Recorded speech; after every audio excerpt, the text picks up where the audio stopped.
Hello everyone and welcome to Blaugrana Everything, and welcome back to the channel and a match review as we look at how FC Barcelona once again capitulated in a Champions League knockout tie. Seems like it's now become a yearly tradition, to be honest, but I've just got to say, Ronald Koeman, wow.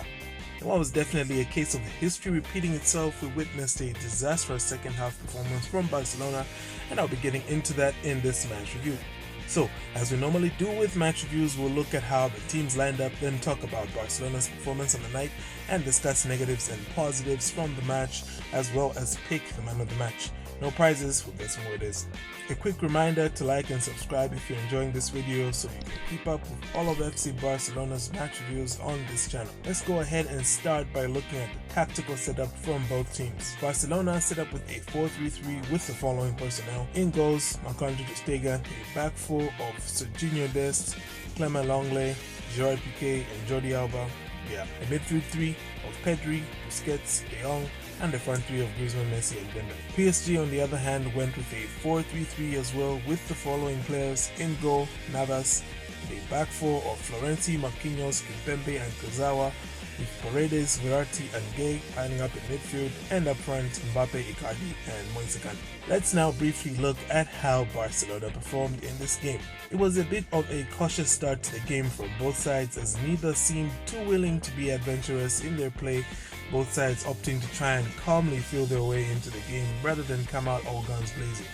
Aside from a Griezmann chance that forced Navas into action, and also a chance from Icardi that was cleared more or less off the line by Pedri, there was really nothing of note happening in the first half. It wasn't until the 28th minute that we saw the game come into life, as Messi played a ball over the PSG defense to De Jong, who was then brought down by Kurzawa for a penalty. Messi duly dispatched the spot kick to open the scoring. With that goal, the game picked up in pace and Barca could have easily had a second, but Dembele scuffed his finish after being played through by Messi. Barca would then be made to rule that missed chance, as shortly after Mbappe drew the Parisians level after a flick from Verratti eluded Gerard Piqué and was calmly controlled by the young Frenchman, who finished with aplomb past Marc-Andre ter Stegen. PSG then almost grabbed a second moments later as Kurzawa drew a fine save from ter Stegen.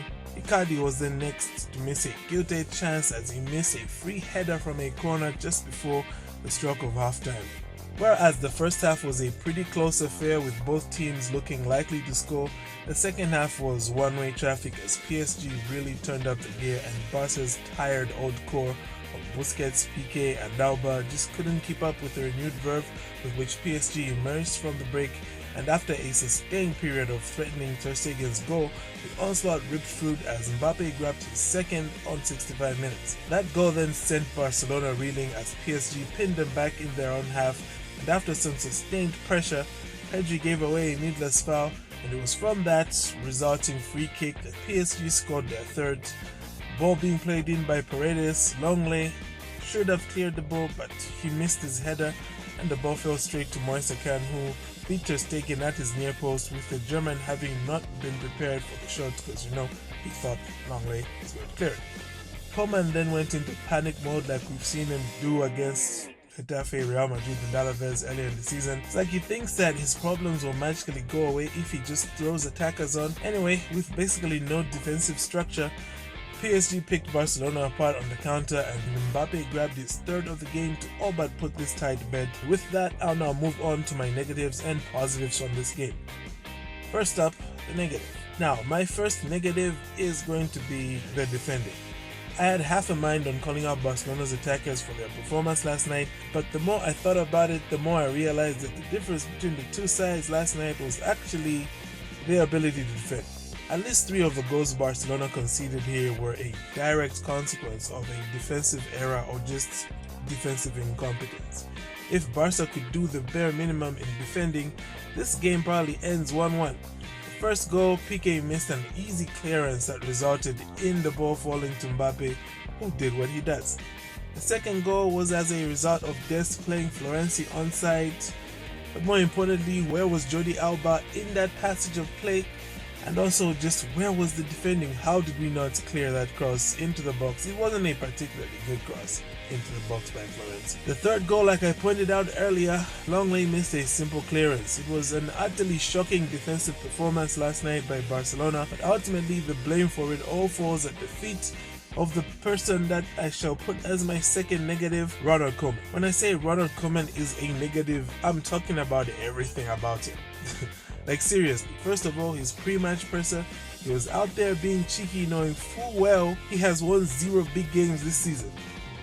Then I saw the starting 11 and I knew that this clown would be the death of me. Then we look at the subs he made and man, at that point even his dress code was looking like a negative. Honestly though, coming into this game, Barca knew that they would be without the services of their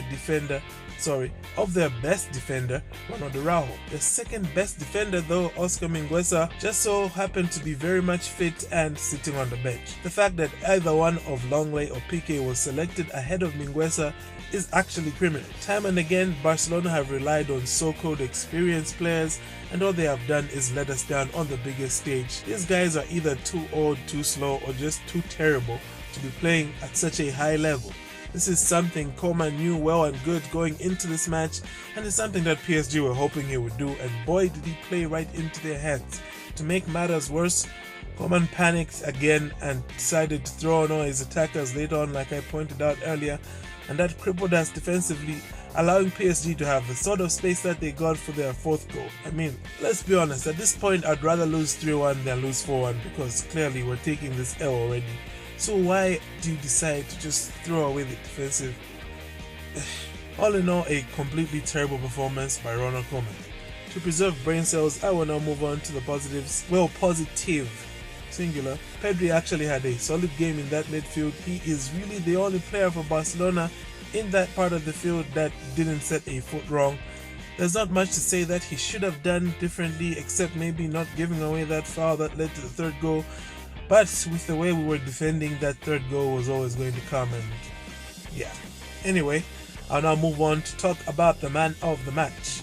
Now, in my match preview, which you can check out here, I singled out Mbappe as being one of 2 players that will be key to PSG getting a result in this match due to his abundance of pace.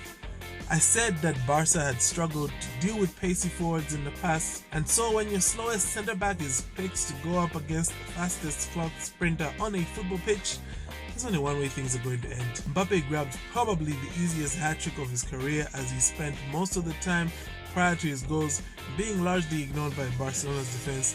Seriously, I've looked back at those goals. It's like we had no awareness of where Mbappe was, even though he was the one guy we needed to keep track of. See, like, this is the basic stuff I'm talking about. We could not do basic defending. Anyway, hats off to the Frenchman for further pressing home the fact that Piqué needs to retire, Longley needs to be sold, Koeman deserves the sack, and Jordi Alba should not be played in big matches. Your Blaugrana Everything man of the match is Kylian Mbappe. Well, that does it for my match review, ladies and gentlemen. What were your thoughts on the match?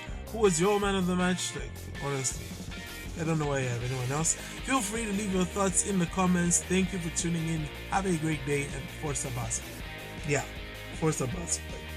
Regardless of all this nonsense. Just get these clowns out of my club.